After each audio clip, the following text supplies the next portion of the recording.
All right, off-season outlook time, and I figured, yeah, I'll use the foot logo for the Avalanche. I know that's no longer on their shoulders, so I thought, well, I don't get to use it very often. I don't even know if I've used it in a video, to be honest. I think it's fun. I understand why they went to the C on the shoulder.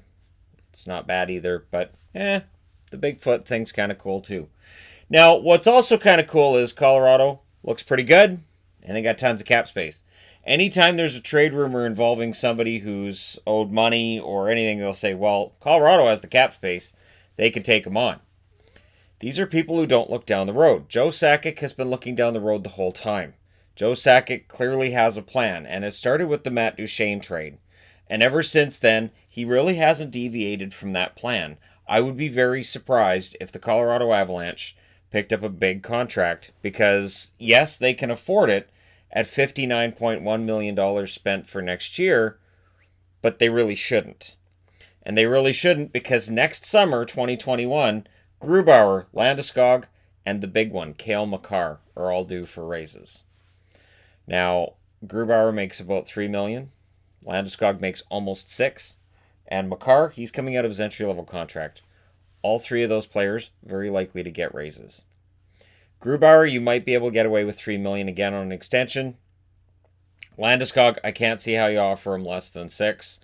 And Makar is going to get a big old raise. So yes, they're doing well under the cap right now. But if you want to avoid the kind of mistakes that short-term thinking will get you into, you want to avoid paying too much money now and not being able to pay guys later. And this seems to be the way Sakic is definitely playing the long game when it comes to contracts. And I like it. For a general manager that years ago, I was like, this guy's just not doing enough. The team's been terrible. And I don't know why he's still there. And you look a few years later, and what a difference some decent deals and patience have made for the Colorado Avalanche.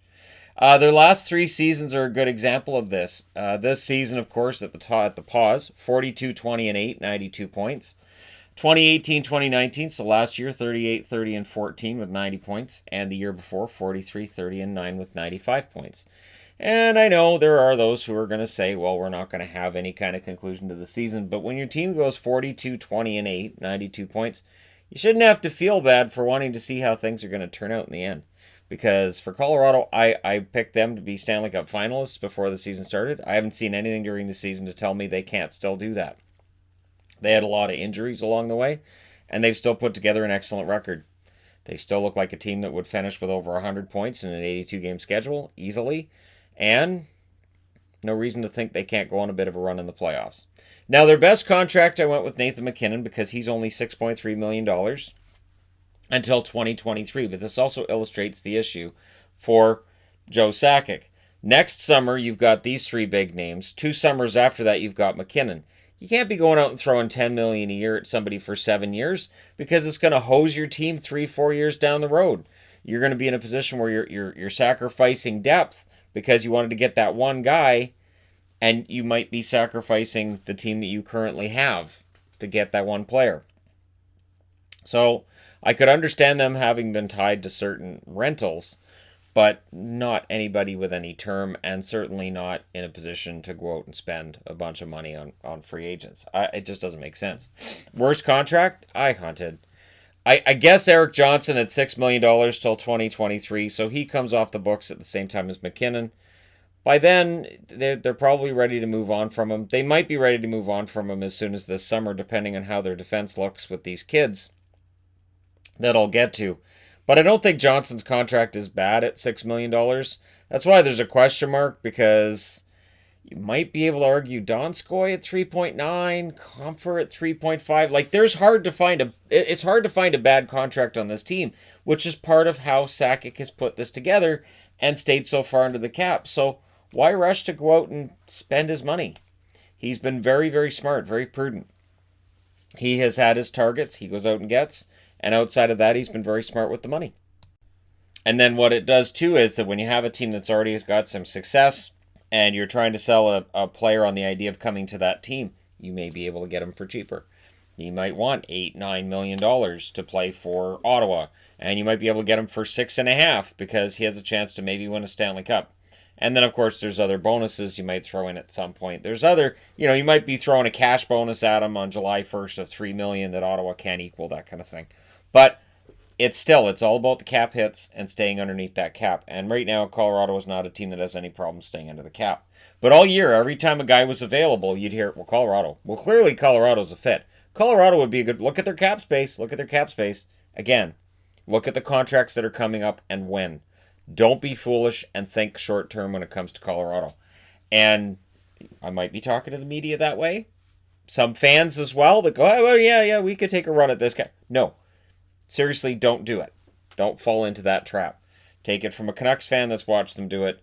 Take it from Maple Leaf fans that have watched as the Maple Leafs haven't been able to go out and get players because of their cap problems. And this is something you want to avoid, where that short-term thinking of, hey, we're going to give big money to this guy and we're going to be great. Whoops. Probably wasn't the best move.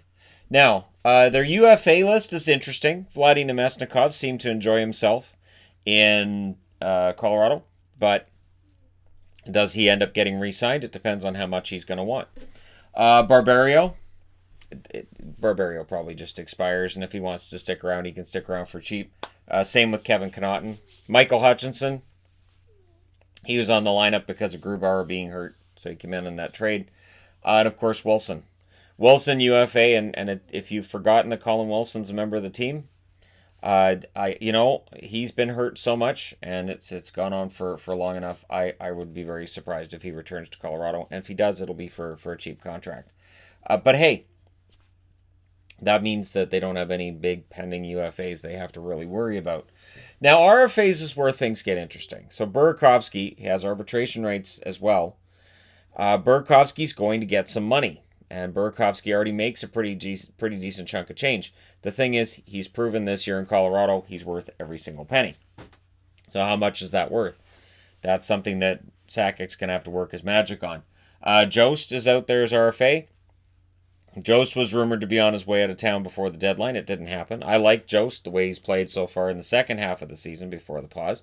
So I think he warrants another look, but we'll see how much he wants. Nichushkin's had an excellent season. That tends to happen when you're on a year-by-year thing. But also, Nichushkin's reinvented his game, and he's found that work ethic again. And now his scoring seems to be turning around. So, Nichushkin, they can probably get to sign. Again, we'll see a lot of bridge deals this summer because of our ongoing economic uncertainty. And Nichushkin probably sticks around. He has arbitration rates as well, though. Kamenev, it really hasn't hit yet. Kamenev has not hit the offensive potential that I think we saw in him before he came up. It's still there. I think it's still there anyways. But we'll see. And again, that doesn't warrant a huge raise this summer. Zadorov's going to be an interesting one. How much is Zadorov's hitting and physical presence worth to them? How many dollars do you put into that? And then Graves. Graves is the big one. Absolutely amazing rookie. Well, not.